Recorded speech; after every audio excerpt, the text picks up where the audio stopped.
మహిమ చెల్లించాలండి కదా. ఇప్పుడు 4 పిల్లల నుంచి పాటలు పాడుతుంటే ఒక్కడన్నా చప్పట్లు కొట్టారండి. మేము ఒక దగ్గరికి వెళ్ళామండి మీటింగ్కి. అక్కడ ఏం జరిగిందో తెలుసా అండి మీకు? వాళ్ళు తెలుగులో చెప్పారు, ఇంగ్లీష్లో చెప్పారు, మరాఠీలో చెప్పారు. ఏమని చెప్పారంటే, మీరు ఆరాధన జరిగేటప్పుడు మీరు చప్పట్లు కొట్టండి. మీరు చప్పట్లు కొడితే మీకు ఏమవుతుందంటే షుగర్లో బీపీలు రావు అన్నారు. నేను అనుకున్నా ఆరాధన అంటే 1 గంటే కదా, లేకపోతే 1 అరగంట చేస్తారేమో అని నిలబడి చప్పట్లు కొడతా ఉన్నా. వాళ్ళే మలయాళం పాటలు పాడుతున్నారు. 3 గంటలండి. వాడు ఆరాధన 3 గంటలు. వాడు ఆరాధన చేస్తూ కూడా దేవుళ్ళలో లీనమైపోయి, ఒక వ్యక్తి అయితే చిరంజీవిలా డ్యాన్స్ చేశారండి. మీరు నమ్మరు నిజంగా. అంత లీనమైపోయాడు ఆయన. ఆడవాళ్ళు అయితే ఇట్లా ఊతూనే ఉన్నారు. నాకు అంటే మనం కూడా దేవుళ్ళు లీనమైపోతాం ఆరాధన జరిగేటప్పుడు కదండి. ప్రతి ఒక్కరూ కూడా దేవుని ఆరాధన అనేటప్పటికీ 2-3 పాటలు పాడుకుంటాము, దేవుళ్ళు లీనమైపోతాం. మనకేమవుతుందంటే దేవుళ్ళు లీనమైపోయినప్పుడు దేవుడు యొక్క ఆత్మ మనకి ఇలాగ ఒక వ్యక్తి వెనకాల వచ్చి ఇట్లా కప్పినట్టు అనిపిస్తుంది. మీరు గమనించారో లేదో? దేవుడు ఏం చెప్పాడంటే, నా ఆత్మ లేనివాడు నా వాడు కాదని చెప్పాడు కదండి. కాబట్టి మనందరం కూడా సకాలానికి మందిరానికి వచ్చి దేవుని ఆరాధన పాల్పొప్పులు పొందుకున్నట్లయితే మరి ఎన్నైనా దీవెల్లో అసలు పొందుకుంటారని మనం చేస్తున్నానండి. మరి ఇంకో ప్రశ్న ఏంటంటే, మనకు తెలుగు బైబిల్ ఎవరు ఇచ్చారండి?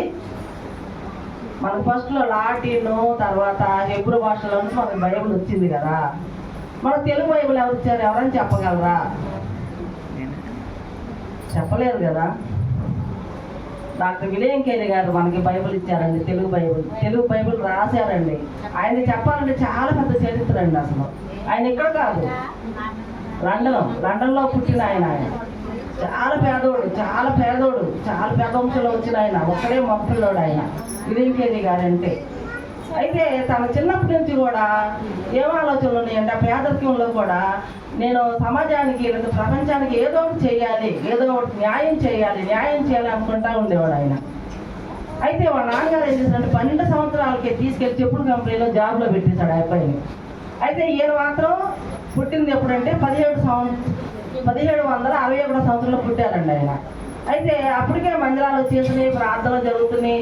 ఈయన చెప్పుల కంపెనీ పనికి వెళ్తానే 3 మందిరాలకి వెళ్తున్నాడండి.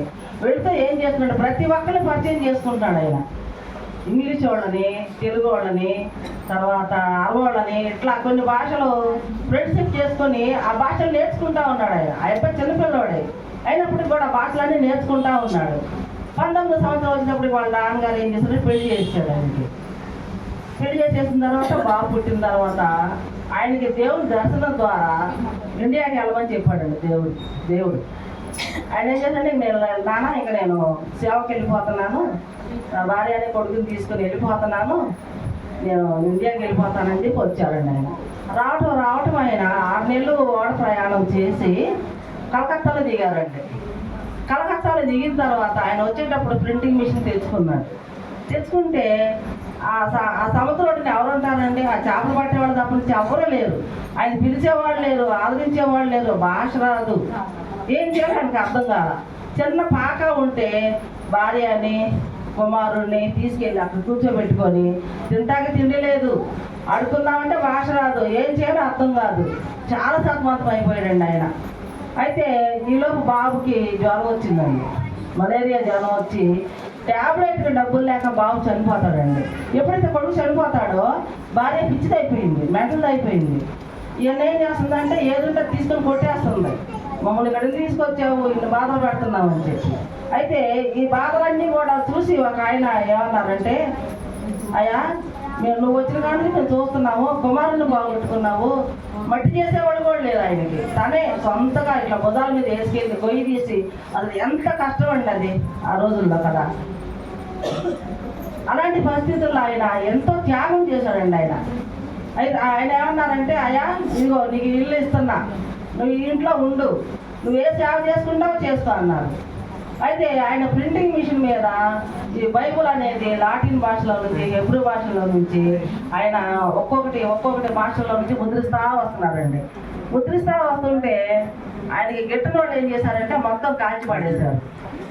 కాల్చి పడేసిన తర్వాత భార్య చనిపోద్ది, అదంతా కాలిపోద్ది. మళ్ళీ ఏం చేస్తారంటే వదిలిపెట్ల నా దేశాన్ని వెళ్ళకూడదు, ఇక్కడే ఉండాలా, నేను ఏదో చేయాలనుకున్నది ఏదో చేస్తానని అక్కడే ఉన్నారండి ఆయన.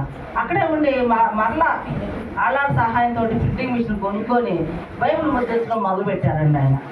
50 భాషల్లో ఆయన బైబిల్ ముద్రించారండి. ఆయన ఒక్కరే, లింకేరి గారు. ఆయన ద్వారా మనకి తెలుగు బైబిల్ వచ్చిందండి. ఆయన ద్వారా మనం తెలుగు చక్కగా చదువుకోగలుగుతున్నాం ఈ రోజున.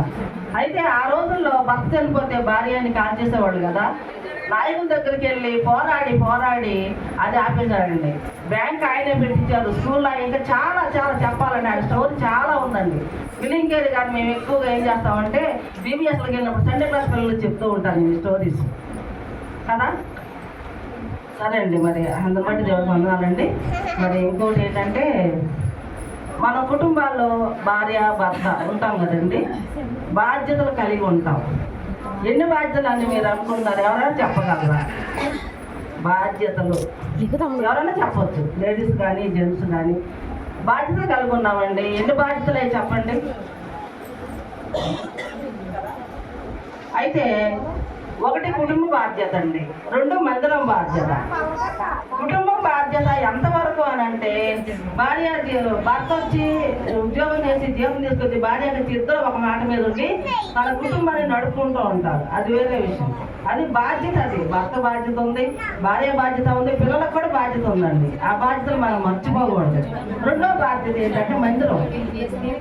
మనం ఎప్పుడు రావాలండి? టైం చెప్పు ముందే వచ్చినా పర్వాలేదు, తర్వాత వచ్చినా పర్వాలేదు. మన మందిరం ఎలాగుంది? శుభ్రంగా ఉందా లేదా? తుడిసారా లేదా? కడిగా పిల్లలు మందిరం చూడవండి, మనం చేయొద్దు, పిల్లలతో చేయించండి. మీరు రండి, కూర్చోండి.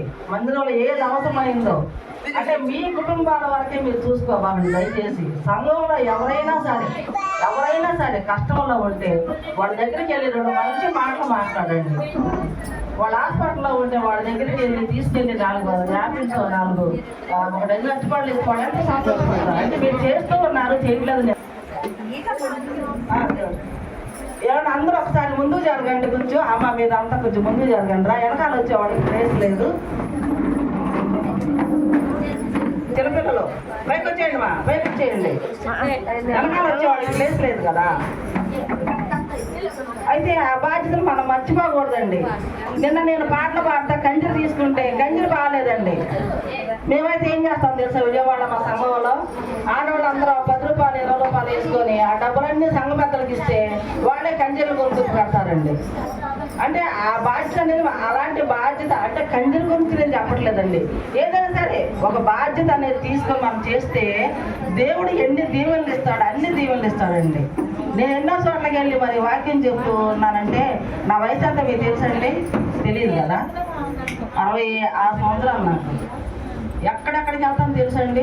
కేరళ ఏంటి, కర్నూలు ఏంటి, కడప ఏంటి, అసలు ఒక్కొక్క 2 రోజులు ప్రయాణాలు ట్రైన్లో చేసి వెళ్తూ ఉంటాం. అయితే దేవుడు నాకు ఇచ్చిన మంచి ఆరోగ్యాన్ని పట్టుబడి నేను దేవునికి వందనాలు తెలుసుకున్నానండి.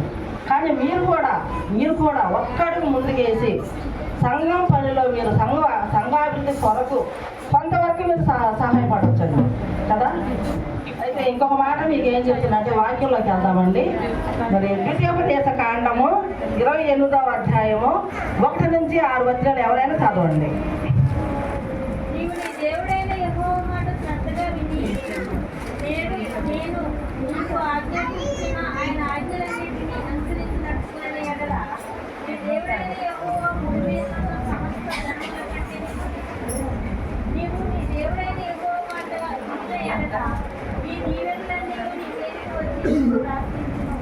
నీవు పట్టణంలో దీవింపబడదు, పొలములో దీవింపబడదు, నీ గొర్రెల మేకల మందలు దీవింపబడును. నీ గంపలు వెండి వేసుకుని నీ దొడ్డియు దీవింపబడును. నీ లోపల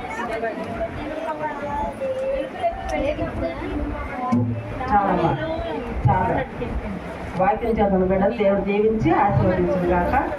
మరి ఈ యొక్క 28వ అధ్యాయంలో 1వ వచనం ఏమందంటే, నీవు నీ దేవుడని యెహోవా మాట శ్రద్ధగా విని నేను నేను ఆజ్ఞాపించుకున్న ఆయన ఆజ్ఞలన్నిటినీ అనుసరించి నడుచుకునే ఎడలా. ఇప్పటివరకు బిడ్డ చదవగా మీరు విన్నారు కదండి. శ్రద్ధగా వినడం అంటే ఏంటండి? శ్రద్ధగా వినడం అంటే దేవుడు మందిరానికి వచ్చినప్పుడు అయ్యగారు అమ్మగారు చెప్పిన వాక్యమే విని వస్తున్నామా, లేదంటే ఇంటికి వెళ్ళిన తర్వాత బైబిల్ చదువుకున్నామా? మరి బైబిల్ చదువుకున్నప్పుడు మనం శ్రద్ధగా చదువుకోవాలండి. అంటే శ్రద్ధ అనేది మనం ఎక్కడ పెట్టాలంటే దేవుని వాక్యం మీద పెట్టాలండి. వాక్యమే దేవుడై ఉన్నాడు. మనం ఎప్పుడైతే వాక్యం చదువుతున్నామో మనం దేవుని మన హృదయంలో ఆహ్వానించినట్టండి. దేవుడు మనలో ఉన్నాడు, మనతో ఉన్నాడండి. అనుక్షణము అనుదినము కూడా. మరి ఈ సంవత్సరం ఎన్ని అండి కదా, చాలా ప్రమాదాలు జరిగినప్పటికీ కూడా మనం క్షేమకరంగా ఉన్నామంటే ఆయన ఇచ్చిన కృప. మన కుటుంబాలతో, మన భర్తలతో, బిడ్డలతో, భార్యతో మన పండుగ చేసుకుంటున్నామంటే ఆయన దేవుడు ఇచ్చిన కృప అండి. అందుకని మనం ఏం చేయాలంటే శ్రద్ధగా వినాలి. శ్రద్ధగా వినాలంటే ఒక పిల్లవాడు స్కూల్కి వెళ్ళి సరిగ్గా చదవకపోతే టీచర్ ఏం చేస్తారంటే, అరే నువ్వు రేపు వచ్చినప్పుడు మీ అమ్మని తీసుకురారా అంటారు. ఆడ అమ్మాయి ఏం చెప్పుద్ది అంటే టీచరు, అమ్మ నీ కొడుకు శ్రద్ధగా చదవట్లేదు అమ్మాయి, లేకపోతే ఫెయిల్ అయిపోతుంది. అంటే ఒక టీచర్ పిల్లవాడు చెప్పిన మాట మనం గుర్తు తెచ్చుకుంటే, మనం శ్రద్ధగా వినకపోతే మనం ఏం చేస్తాం? మనమే అవుతామండి ఈ లోకరీతిగా. దేవుని మాట వినాలండి. ఎందుకంటే ఆయన రాకడ సమీపంగా ఉంది కాబట్టి ప్రతి ఒక్కరూ సిద్ధపడదామండి. సిద్ధపాటు అవసరం మనిషికి, ప్రతి ఒక్కరికి కూడా. అంటే రాత్రి పగళ్ళు బైబిల్ చదవమని నేను చెప్పట్లేదు కానండి, చిన్న ప్రార్థన, పొద్దున్న లేచినప్పుడు చిన్న ప్రార్థన, బయటికి వెళ్ళినప్పుడు చిన్న ప్రార్థన, లేదా అన్నం తిన్నప్పుడు పిల్లల్ని నేర్పిస్తామండి. అంతేకాకుండా మన బిడ్డల్ని అభివృద్ధి పరుస్తామండి. ఎలాగా అభివృద్ధి పరుస్తామంటే స్కూల్కి పంపించడం, కాలేజీలకు పంపించడం కాదండి. వాళ్ళకి కొన్ని ఆశలు